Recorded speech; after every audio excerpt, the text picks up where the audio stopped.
ఇట్లా ఉంటారని ఇప్పుడు ఏ సరదాగా ఉంటారు సార్ పాటలు పాడతా పూట రగడి పెడతా పులేస్ వేసుకు ఏం భయపెట్టి ఉంటారు సార్ నన్ను ఉయ్యని భయపెట్టాలి పుష్ప అప్పుడే కదా నాతో ఎలా ఉండాలో నీకు తెలిసింది. ఇప్పుడు చూడు తాగుతున్నాం హ్యాపీగా ఉన్నాం. అవును పుష్ప ఈ రోజు నీ పెళ్లి ఉంది కదా నువ్వేమో ఇక్కడ ఉన్నావు పర్లేదా? పెళ్లిదే ఉండదు సార్ అరగంట సేపు లేట్ గా పోయినా పెళ్లి కూతురు ఆడనే ఉంటది కావచ్చు సార్. మీరు కలుద్దామంటే టైం ఇచ్చిండారు ఇంతకన్నా మర్యాద ఏమంటుంది చెప్పండి.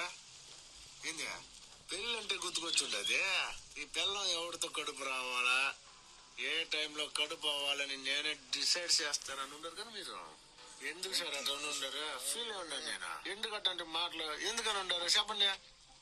ఏంటి పుష్ప పార్టీ నువ్వు చెడగొడుతున్నావు అది ఎందుకు ఇప్పుడు? సర్లే ఏదో నన్ను బాధ పెడతాను అని ఉంటారు వదిలేండి. కానీ మా అమ్మను అవమానించడం మాత్రం నచ్చలేదు సార్. నేను నీ అమ్మని ఏమన్నాను పుష్ప? నాకు ఇంటి పేరు లేదనే విషయం మీకు తెలుసు కదా సార్. అందుకే తెలిసి కూడా మీరు ఎవడు మ్యానుఫ్యాక్చరింగ్ చేసి ఉండాడా ఎవడు పుట్టించాడా స్టాంప్ అది ఇది అని ఎన్ని మాటలు అని ఉంటారు సార్ మీరు నన్ను. ఏంటి పుష్ప ఆ పార్టీ ముచ్చట కొడుతున్నావు మళ్ళీ అవని ఎందుకు ఇప్పుడు? నాకు ఇంటి పేరు లేదంటే నా పుట్టుకు అవమానించినట్టుగా సార్ మీరు. నా పుట్టుకు అవమానించినారంటే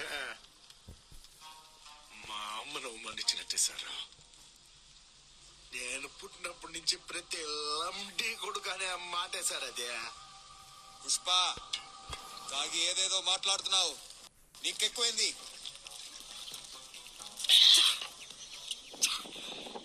ఎక్కువై ఉండదు అందులో ఒకటి ఎక్కువై ఉండదు.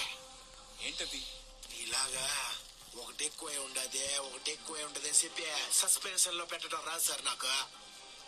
ఆ గన్ లో బుల్లెట్ ఎక్కువై ఉండదు.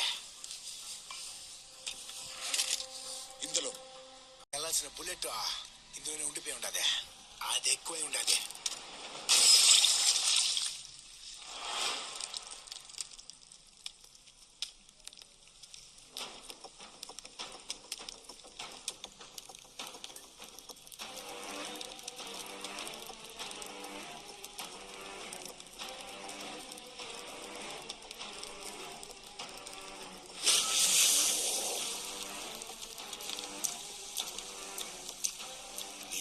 తెలిసిన సారు నా ఒంట్లో పారే మా నాయన రక్తం. మా అన్నోళ్ళు నా కాడ నుంచి ఇంటి పేరు లాక్కోక ముందే ఇది మా నాయన నాకు ఇచ్చేసి ఉండాడు. ఇది నా నుండి ఎవడు వేరు చేయలేడు సారా. ఇది సార్ నా బ్రాండ్.